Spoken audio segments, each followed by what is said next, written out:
Has anyone been like curious about specifically Evil Dead 2? We have some very dignified panelists here who you won't see these two together that much.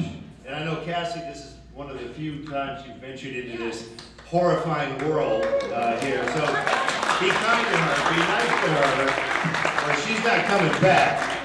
All right? And all I'm from Kentucky, so I don't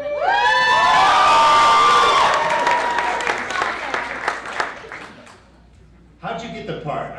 Forget them. How'd you get the part? How did you even hear about it? sex with all the producers. Hey, I basically begged.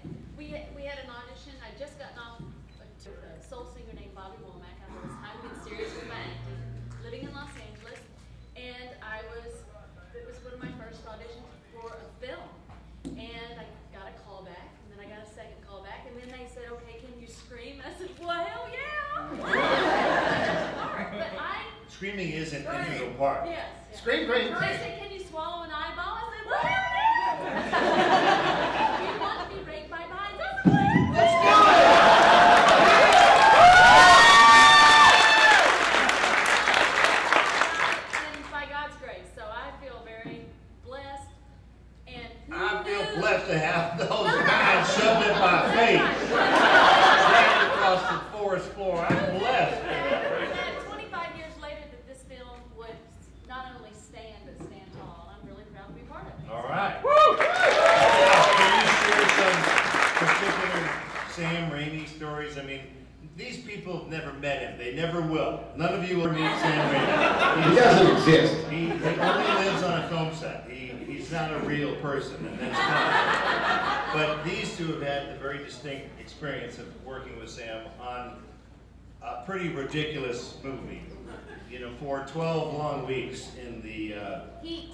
Is that what it was? North Carolina heat. It was 12 weeks. It just seemed like 12 years. Well, we shot it in Wadesboro, North Carolina, in a gymnasium about half this size, and it was as hot as it was outside. Today. And Sam was funny. Bruce is unbelievably hard-working actor, very disciplined. Well, and they all know. And because he had worked in such tight circumstances, you know, we just got it done. He's a get her done kind of guy. And Sam Get her was done. really fun. But Sam, I do feel that he's as entertaining as anything that's happening in front of the camera. Oh, yes. He's putting on a show. Sam Raimi should have like a whip. He does. Those John He should do voiceovers. He always is doing funny. He's just funny. That's one of the great things about him as a director. He'll actually make the noises. I mean, so, and if the machine goes, so I work with little kids on this. Now, Danny, any particular strange, like how did you get the part? I got the part. I had to sleep with Cassie. Hey, show business is tough, baby. I'll tell you. I auditioned for it. I just auditioned for it in Detroit. I lived in Detroit at the time, and they said, "How ugly can you be?" And I said, "As ugly as you want me to be," and that was the end of the story. So that's how I got the part. Now, are you also, in fact, in Oz the Great and Powerful? I don't know. I haven't seen the final edit yet, but I worked on it. I worked on it, And yes. what did you play in this movie? That Sam Raimi just recently did, Oz the Great and Powerful, a prequel to one of the most beloved motion pictures in cinematic history. I played a character that really pisses off the evil witches, and they throw huge fireballs at me. Sam Raimi was in heaven. Huge fireballs crashing Where everywhere. you make the fireball noise? Did he do that too? Oh, he did everything, yes. Is Sam still as entertaining now as Oh, Cassie and I were just talking about that before somebody came in from that direction and interrupted us. Oh, that was you. Sam hasn't changed one little bit, as I can tell, from 1986 until whatever this year is. He has changed quite a bit. Back in those days, he wore rumpled, ill-fitting, cheap suits. Oh, Now he white wears shirts. rumpled, ill-fitting, expensive suits. Right. Okay. A lot stand has corrected. changed. I A stand lot has corrected. changed. And now look, we're also ignoring the great possibility to find out the truth behind Bubba Hotep. The man is sitting right now, how did that come about? I know I got involved, but how did you get involved? What? I was having lunch with Don Coscarelli one day. He goes, hey, I'm going to make this movie. I want you to play the mummy. And I was like, Okay. There you go. Something you never knew. And then, So you didn't have to sleep with anybody? now, you know, a lot of guys who played monsters have a lot of complaints about the suit. How were you? Well, it was wintertime when we were shooting. So It was. Kept me warm.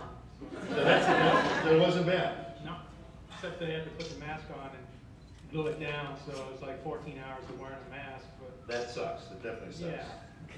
And now, how long have you known Don? How'd you meet Don from way back? I met Don on Phantasm 3, and Yeah. took this purse and a stunt, and we got to be friends after that. Now, it kind of makes sense. You know, Kane Hodder was stuntman also. Do you feel that that's a good background to have for playing a monster? Well, yeah, I can't hurt it.